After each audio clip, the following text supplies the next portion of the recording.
Every day, fishermen from the far northeast of Scotland leave port for some of the cruelest seas in the world. Theirs is the most dangerous job in Britain. Now, in Trawlermen, a new generation of fishermen are about to make their mark, braving violent storms and deadly conditions, all to put fish on our plates.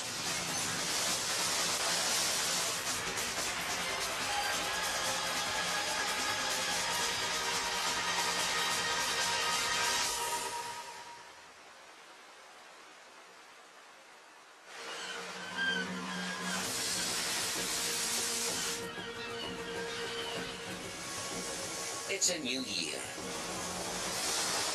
In Peterhead, the fishing fleet is sheltering from the winter gales. Just one boat is preparing to sail.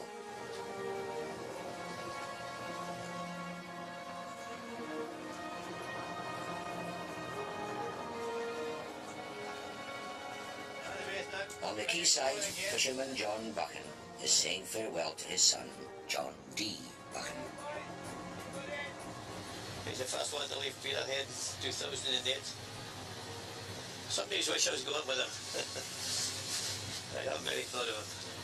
He knows his job very, very well. I don't know, he's a good boy. Good son. John D. shares the job of skippering Ocean Venture with his father, and he's decided to take a gamble. I could think of better things to be doing in the 2nd of January, but got to make a pound. I think we're the only ones to have left Peterhead this year. The weather is not very nice, but nobody else has left the harbour. So, everything going according to plan. Hopefully we can get them on some fish and get back before the rest and make a stop. It's 15 hours of hard steaming, 150 miles through the North Sea, before Ocean Venture can reach the remote Norwegian sector.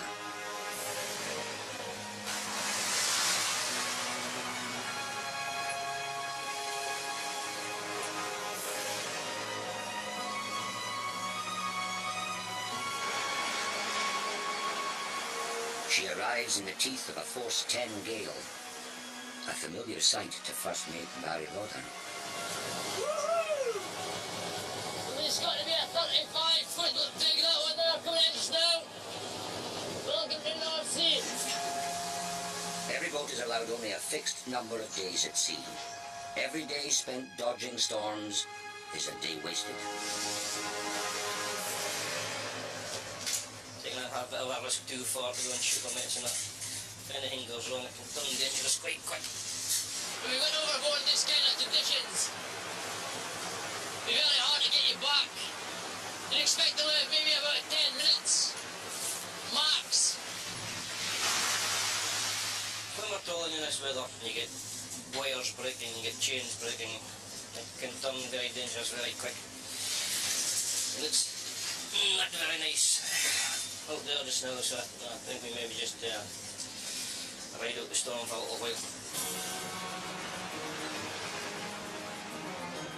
100 miles to the west of Ocean Venture, there is one other boat desperate enough to brave the ferocity of the January storms just off the Shetland Islands, the Arcane.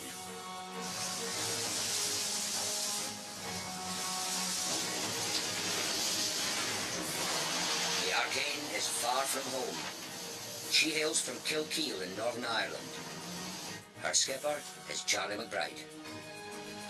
The weather's anything but good, but I don't think it's going to get any better, so we'll take a chance and try a haul anyway. We've never actually shot on this ground before, but we'll take a chance anyway and see what comes up. So this job is all about taking risks. Nothing ventured, nothing gained. It ain't hurting if we want a fair lady and all that. The Arcane's first mate is Charlie's son, young Charles. The reason they're fishing in these conditions is simple. The McBrides need to pay off a massive debt. But in waters they don't know, they can't afford mistakes. There's a danger of coming fast on the bottom when you're towing. You could part a rope or worst case a scenario where you could part both ropes and lose your gear. Hopefully that won't happen. There's about £20,000 worth of gear will be sitting all together. Come on round, Steve. The Arcane is not the only boat taking risks.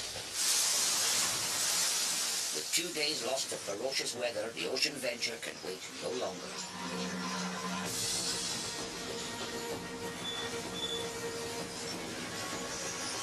This is where the knot in my stomach from seasickness. I'm not feeling too great in this bad weather. Comes into excitement. Am I in the right place? Am I going to catch fish?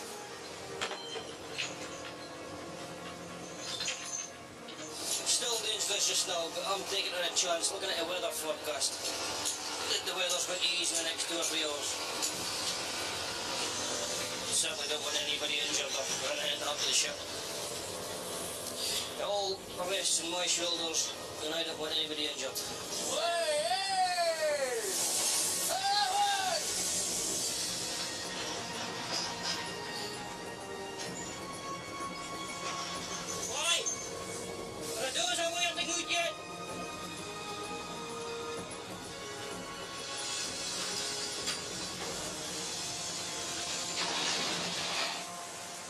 With her nets in the water, Ocean Venture can finally start to make up for lost time.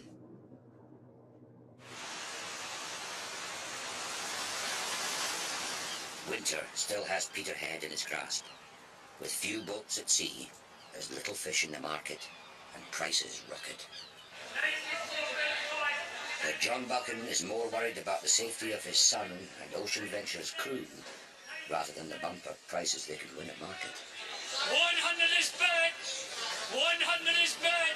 1540! It's always a bug in your mind when he's out there. What's happening, and it's for the safety and everything, for the crew. I think the weather's been so bad, there's hardly been any boats out. Despite the dangers, John is set on matching his dad as a fisherman. Always go out and try and beat each other. My dad's a great guy. He's built up his business. He was called King Cod back then, because there's nobody in Britain could look at him. He was the top dog for catching cod. So we have big boots to fill, but I'm determined in what I do. There's not much will stop me from getting to where I want to be, except this Mother Nature. Carry on. On the Arcane, Charlie McBride is about to pay for gambling with his net in unfamiliar waters.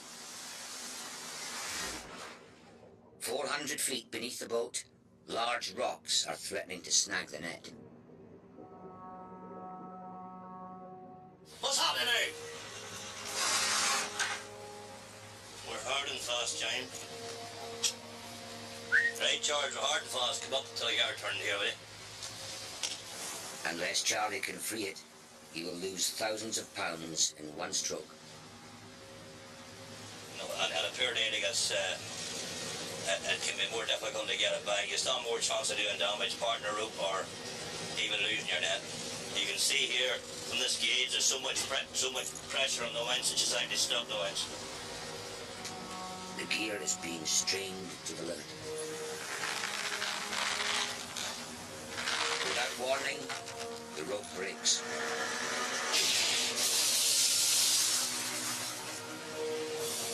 You lost it? Just lost the mesh.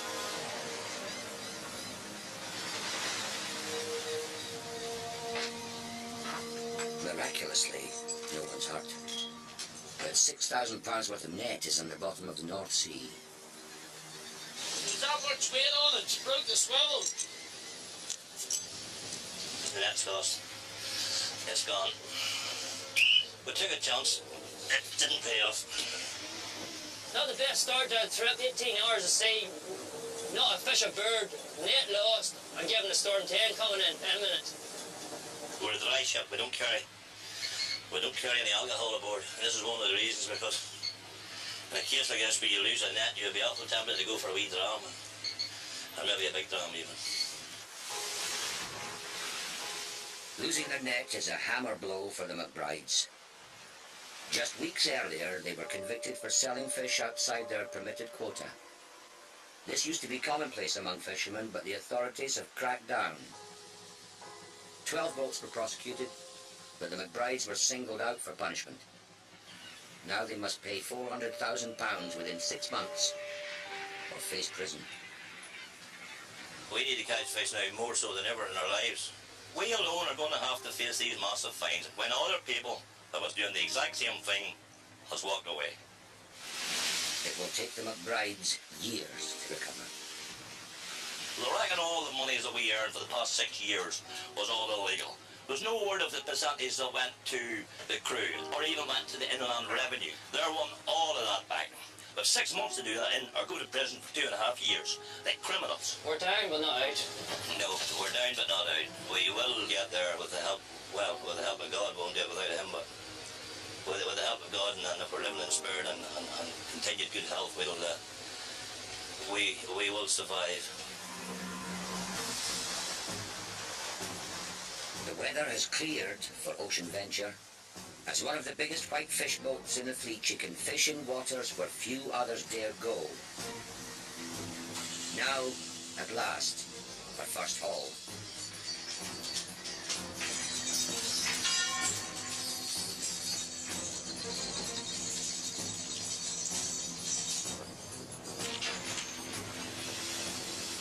We're happy at about 150 bucks a day average.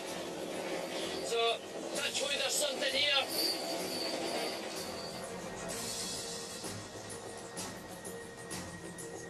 There's a problem. What should be a bulging bag of fish is almost empty. Someone's fouled up. Very poor. For some reason there was a rope tied round about the bag. Someone had obviously put it on there for a reason and forgot to take it back off. So there's no fish to caught in. It was one of those days. The day from hell. This'll just be a red pen day.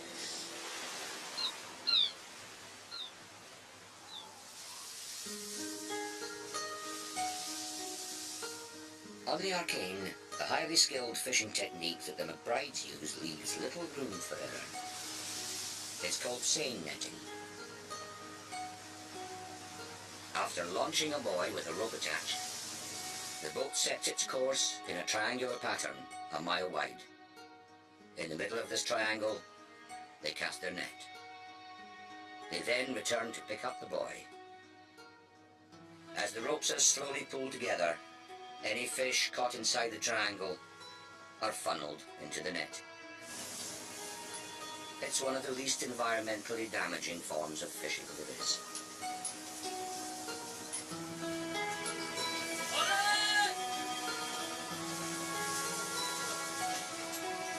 Having lost his main net, Charlie's fishing with his reserve and hauling for the first time.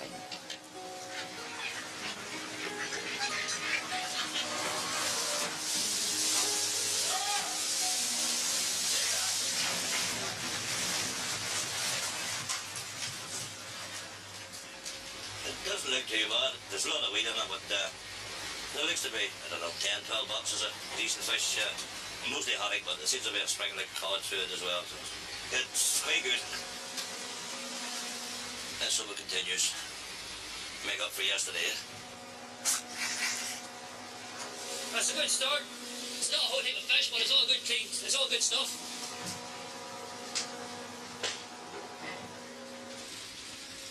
What's for tea this evening, Keith? Chicken casserole. Chicken casserole. 8 bucks, it's not bad, but Okay. Good enough fish to eat, oh, yeah. definitely good fish. Just need a bit more of them. Okay. Alright. Righty, beef, leave it. Ta-da. The financial pressures caused by their debts are a constant worry. The amount of stress we're under for 4 or 5 years, me myself, but at his time of life, like, that stress isn't good. He's still under the stress to find the monies every month to make the repayments on the boats and the houses, which is bound to shorten somebody's life. The son tells me I'm putting too much pressure on myself lately. In fact, he told me this morning I looked like somebody had a couple of days left to live. I think he was exaggerating. I was just a bit tired. I was just a wee bit knackered now. Of What's the worry about his health, like? He's getting a bit haggard looking.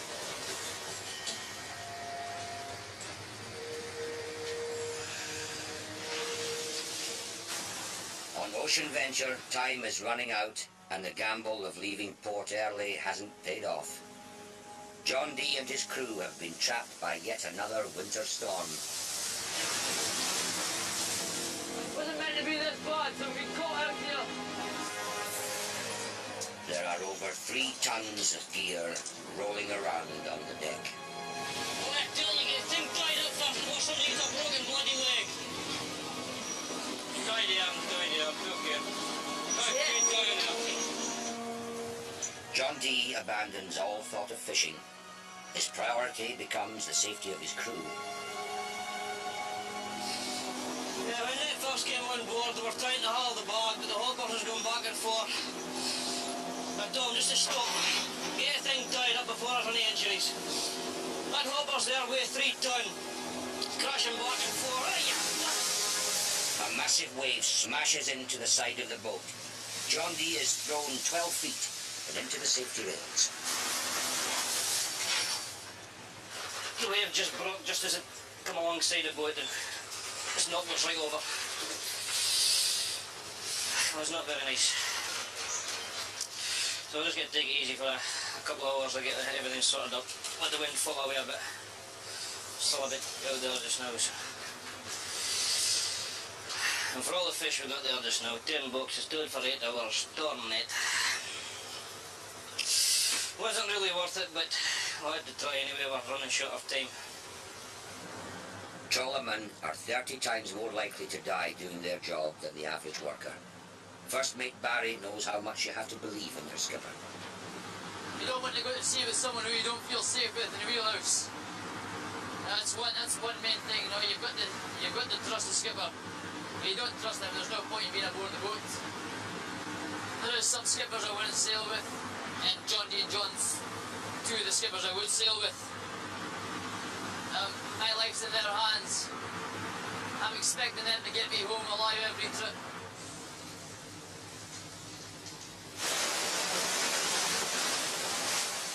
What's happening now? What's happening? Isn't it right or else? Another disaster for the Arcane. Just as she starts to catch fish, she loses the hydraulics that power her winch. Now her reserve net is stranded on the seabed. We're going to have to use the rope reels to heel the gear up. Hopefully that'll work. Well, if it isn't, we may have to leave our gear behind, but that would be the worst case scenario. We've already got one net. First day out, we're already left one net behind, but I don't want to leave this one. It's about 20,000 pounds worth of equipment. So we certainly don't want to leave that behind. Let me down over the line. Just top and barrels. But these lightweight rope reels aren't strong enough to lift the net on their own. The crew will have to heave in the gear and ropes by hand. Oh! All 2 miles of it. The way starboard! Starboard! Right, slow her down, slow her down. Green say, hey green! Green rope, Shaman! Hey, way the green! What's the problem? Look, the kinks are coming in that far, you're not even kicking up. Just jump here, the kinks. There's nothing you can do about it.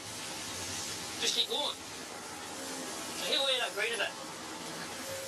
They lose another 2 hours retrieving the reserve net.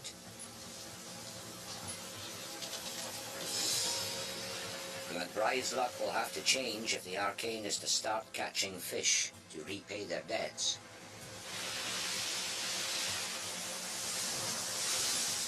Beaten for the moment, they head for Lerwick in the Shetland Islands. Sunday night, we're just arriving in Lerwick.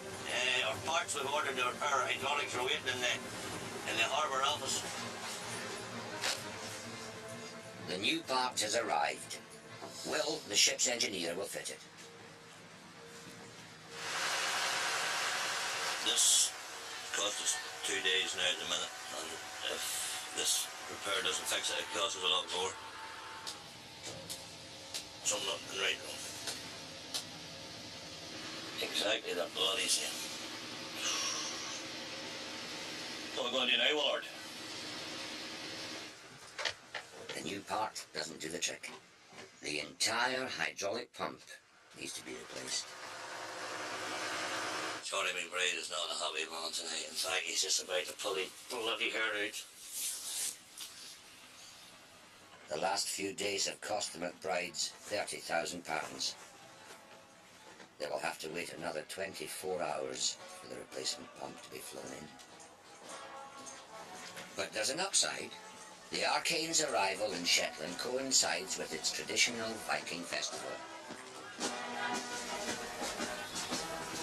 And far from burning his boats, Charlie's started to think positively. Something's missing out on me to see. There's always a plus side. The plus side this time we got to see this festival. Never seen it in my life before and probably never seen it again.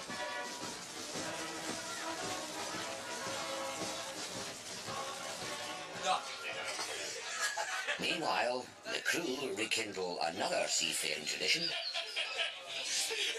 They drown their sorrows.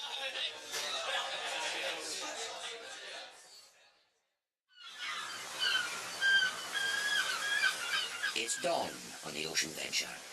With the storm blown out, it's perfect weather for fishing. They're almost at the end of the trip, but the ship's hold is fairly full. Right, John D. It's time to haul.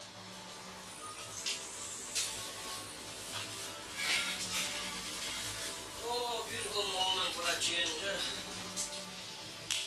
See where it's about east today then? The net is full of high-value haddock, exactly what they've been searching for. John D's already started to think about going home. Couple of holes here, couple of holes there. Bada bing, bada boom.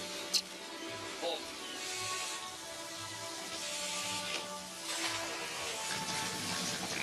Oh, look at that.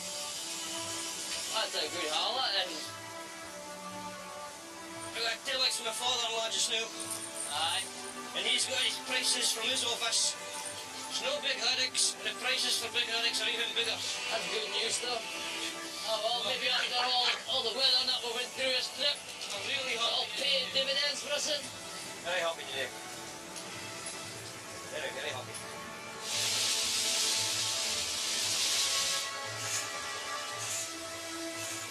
Nice haddocks. Good size. They've finally found the fish, and it's bonanza time on the Ocean Venture.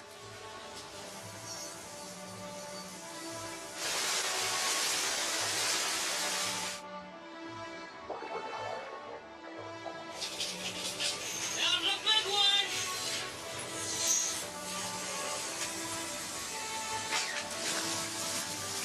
That's the one we wanted. That's enough. We'll have everything full now.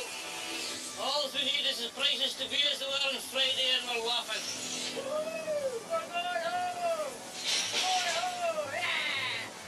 She's braved the storms and has a hold full of fish. Now Ocean Venture will steam home to see if the market will deliver them jackpot prices.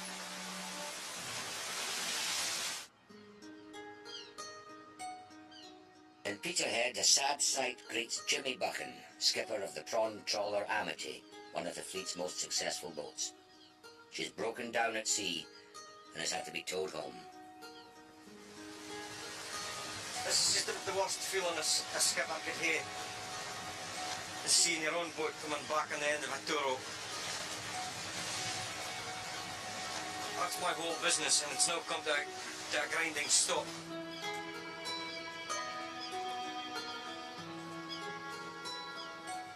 Oh, what is it, Kevin?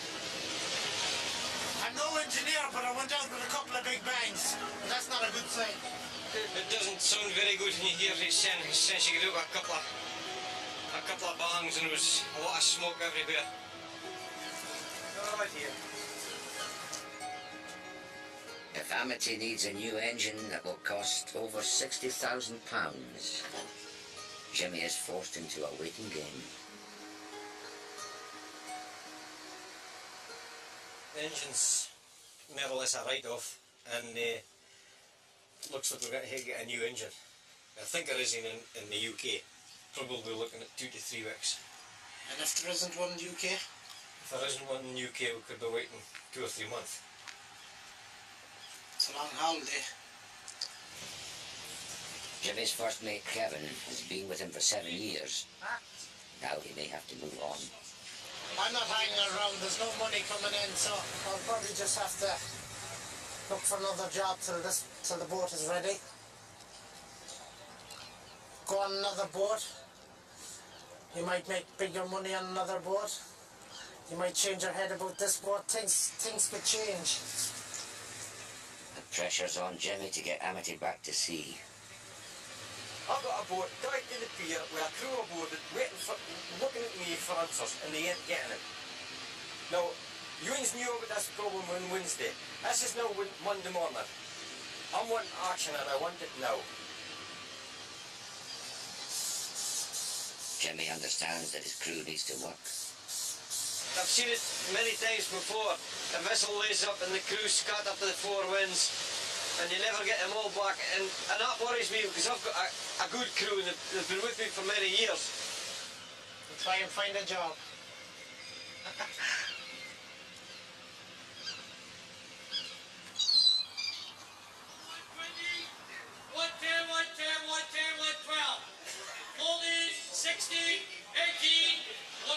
In Peterhead's fish market, John and John D. Buchan are also waiting.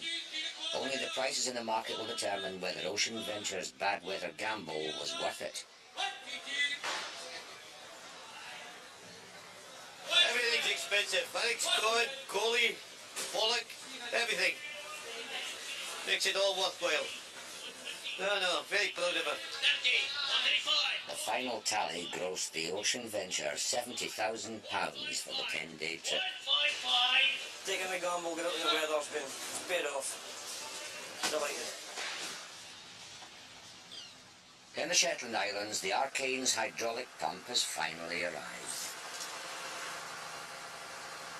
It certainly is looking promising. 24 bar.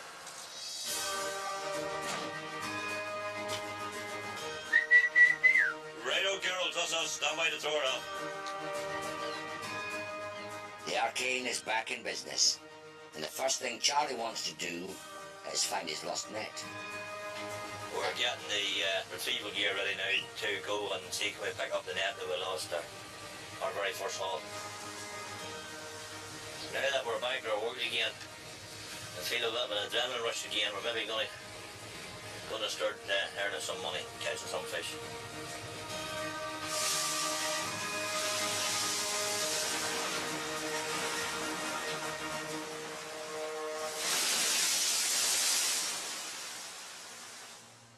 Next time on Trawlermen, Kevin's been enjoying himself on another boat. Will Jimmy get him back? It's just easier work. It's a lovely job to be at. Cooking with Fraserburgh's youngest skipper in a Force 9 gale. Feel like a ballerina. Dancing about like a... And we discover whether Charlie can turn around his trip from hell and retrieve that net from the bottom of the North Sea. So, as Paul Wright said to Blackadder, I have a cunning plan.